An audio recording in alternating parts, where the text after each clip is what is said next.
नमस्कार, मैं हूं विनय सिंह। आपका बहुत बहुत स्वागत है। आज हम विश्लेषण करेंगे 1932 के जो स्थानीयता नीति की बात की जा रही थी, उसे लेकर विधि विभाग के पास जब फाइल भेजा गया तो उस पर क्या कुछ हुआ है।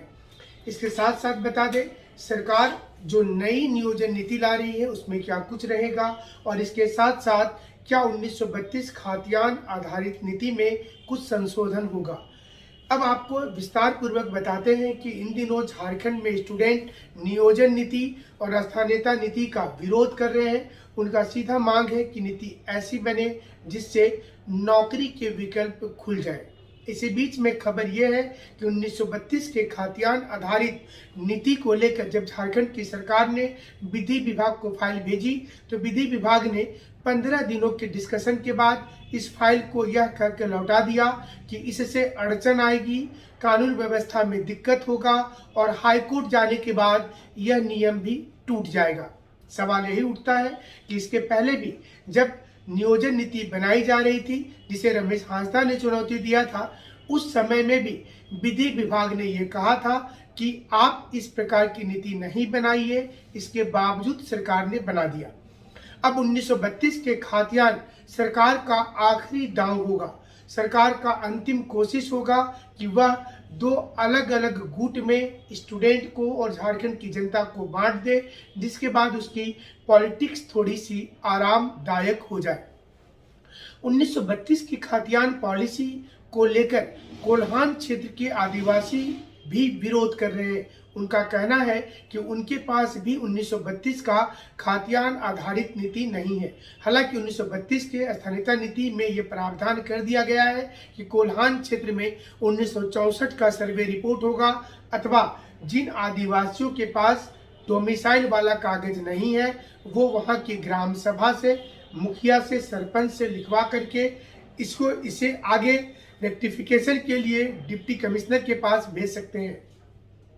लेकिन लोगों को ये लग रहा है कि ये सब कुछ उलझाने वाली बात होगी, लिहाजा लोगों की ये डिमांड है कि पुरानी जो 1985 की नीति थी वो नीति सही थी और उसे ही नियोजन नीति में मान लिया जाए।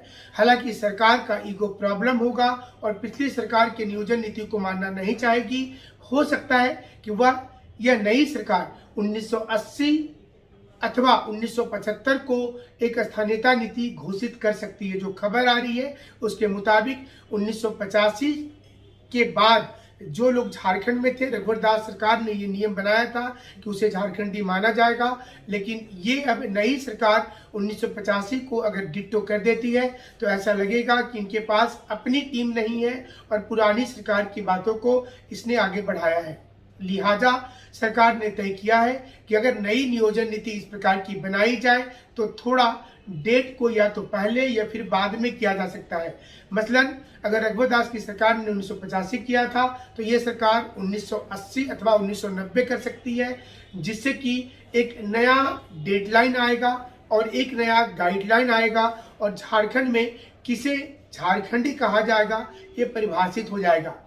फिलहाल 13 अलग अलग राज्य में झारखंड की सरकार के द्वारा भेजी गई टीम गई थी, जिसमें कर्नाटक, आंध्र प्रदेश, बंगाल, उत्तर प्रदेश, उत्तराखंड, छत्तीसगढ़ सहित दूसरे राज्य हैं।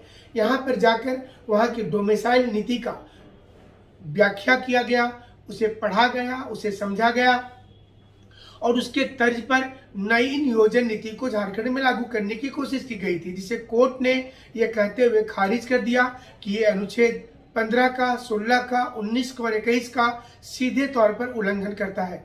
अब सवाल यहाँ पर एक और सामने आ रहा है कि क्या झारखंड में नई स्थानीयता नीति आ जाएगी।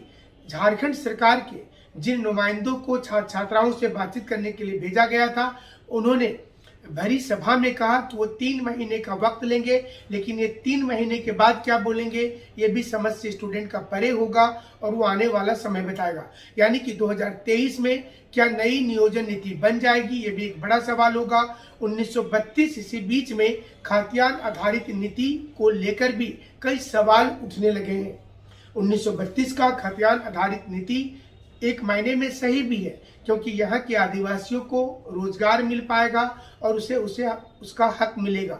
लेकिन सवाल ये उठता है कि 1932 का खाद्यान्न नीति बनाने के पहले सरकार एक बड़ा सर्वे क्यों नहीं कर लेती है? और क्या अब तक सर्वे नहीं किया गया होगा? क्या सरकार को नहीं पता होगा कि 1932 का खाद्यान्न कितने लोगों के पास है, कितने लोगों के पास नहीं है?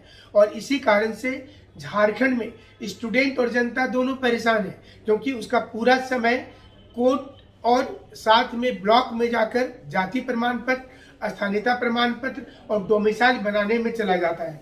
हर नई सरकार आती है, नए सिरे से स्थानीयता नीति को परिभाषित करती है, नए सिरे से डोमिसाइल पॉलिसी बताती है और वो ये कोशिश करती है कि नए सिरे से ही इन चीज़ों को आगे बढ़ा पाएंगे। सवाल ये भी उठ करके आ रहा है कि क्या इस बार 1932 के खाद्यान्न नीति जो सरकार को विधि विभाग ने फाइल लौटा दिया, हालांकि झारखंड की सरकार ने इसे पास करके गेंद केंद्र के पाले में डाल दिया है और 9वीं सूची में भेजे जाने का इंतजार कर रही है, लेकिन ये सब कुछ इतना आसान नहीं होगा और इसलिए झारखंड की सरकार को विधि विभाग ने सलाह दिया है कि वो एक ऐसा स्थानीयता नीति बनाए जो सबके काम की हो, यानी कि उसमें अड़चन नहीं आए। और फिर से बात वही हुई जो पुरानी नियोजन नीति को जब रमेश हांसदा ने चैलेंज किया, उस वक्त पहली सुनवाई में ही कोर्ट ने इसे बोल दिया था कि असंवैधानिक सा प्रतीत होता है। 1932 में भी विधि विभाग से राय मांगा गया है। विधि विभाग ने कहते हुए फाइल को दिया है कि इसमें भी दिक्कत आएगी और आने वाले समय में झारखंड में और प्रॉब्लम हो सकता है। देखना होगा कि झारखंड की सरकार क्या विधि विभाग की इस राय को मान लेती है अथवा अपने जो उसने सोचा है उसी को करती है, क्योंकि हमारे मुख्यमंत्री ने कई बार कहा है कि वो जो बोल रहे हैं वो करके दिखाएंगे। हमारे साथ जुड़ने के लिए आपका शुक्रिया।